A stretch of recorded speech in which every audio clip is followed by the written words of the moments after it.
Nah, ini nanti filosofi pemurid. Jadi kita belajar membedakan jiwa dan roh, kesadaran jiwa dan roh, pribadi jiwa dan pribadi roh. Stres jiwa itu di mana-mana ada, normal.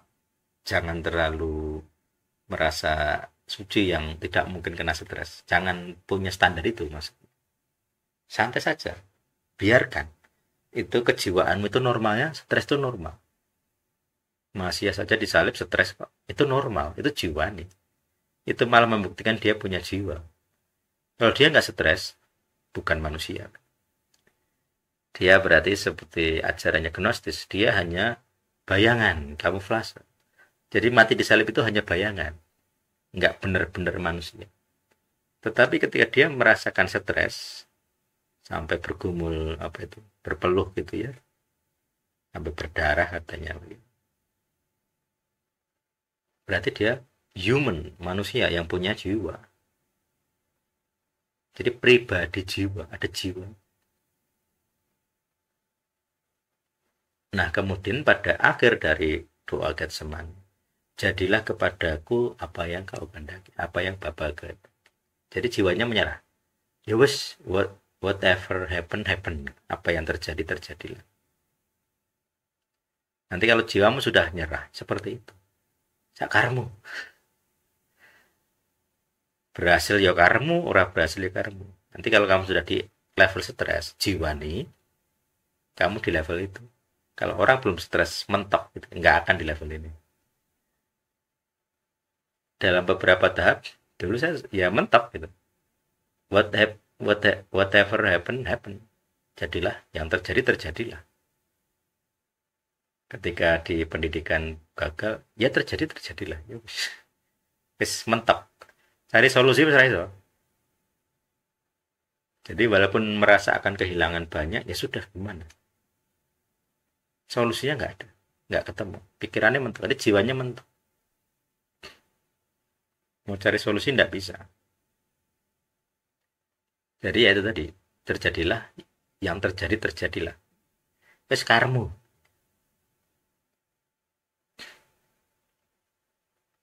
Jadi saya tentang pasangan misalnya, ya karmu. Ya ternyata muncul sendiri. Setelah saya ngomong begitu ya muncul sendiri.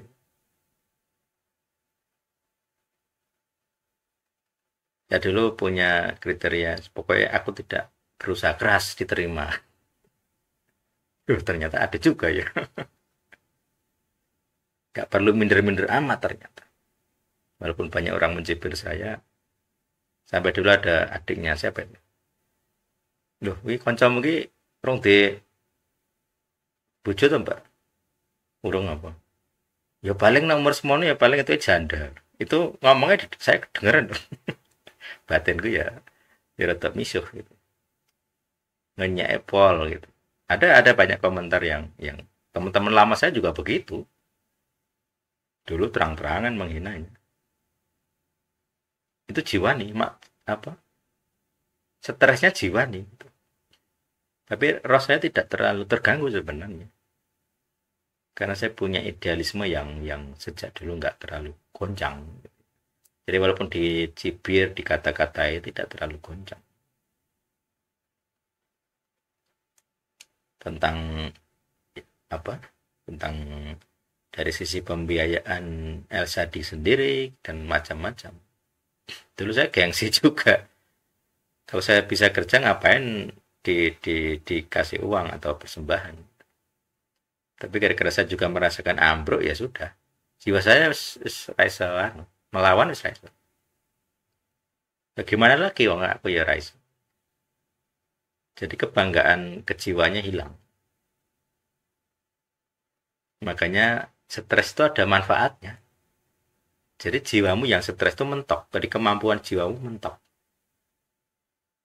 Kalau sudah mentok, ini solusi satu-satunya adalah pribadi roh. Tidak ada yang lain.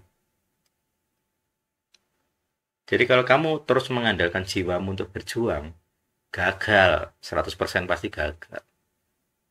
Karena udah kalau baterai itu udah habis ya. Kamu udah nggak bisa lagi.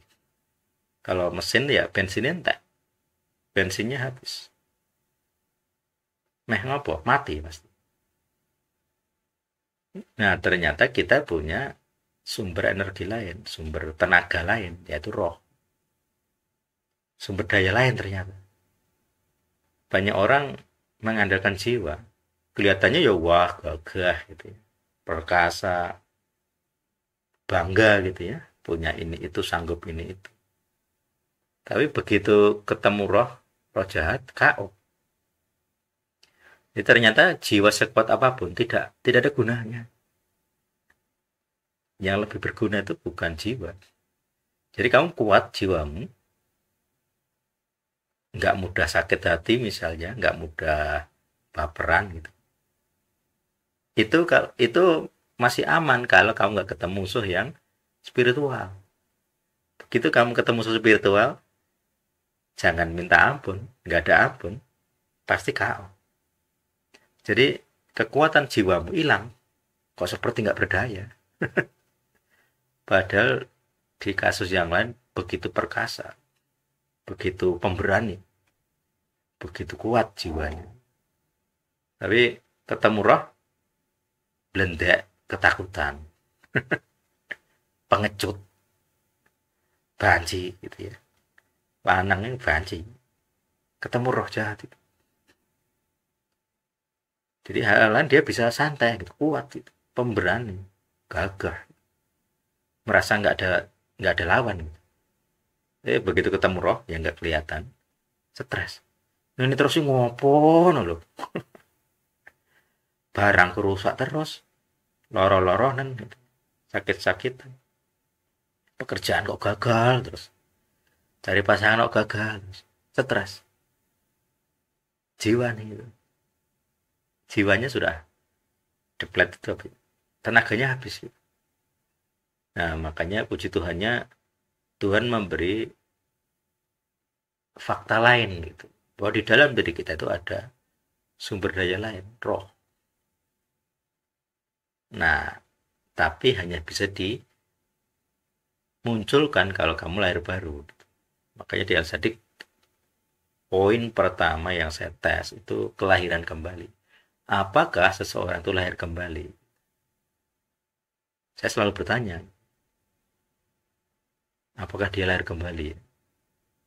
Kok pengakuan dosa saja sulit? Jadi sebenarnya kadang saya meragukan loh teman-teman yang simpatisan-simpatisan ini. Apakah mereka sebenarnya lahir kembali? Nah, disuruh ngaku dosa kok nggak mau. Disuruh menaati 10 hukum kok nggak mau. Ini bagaimana?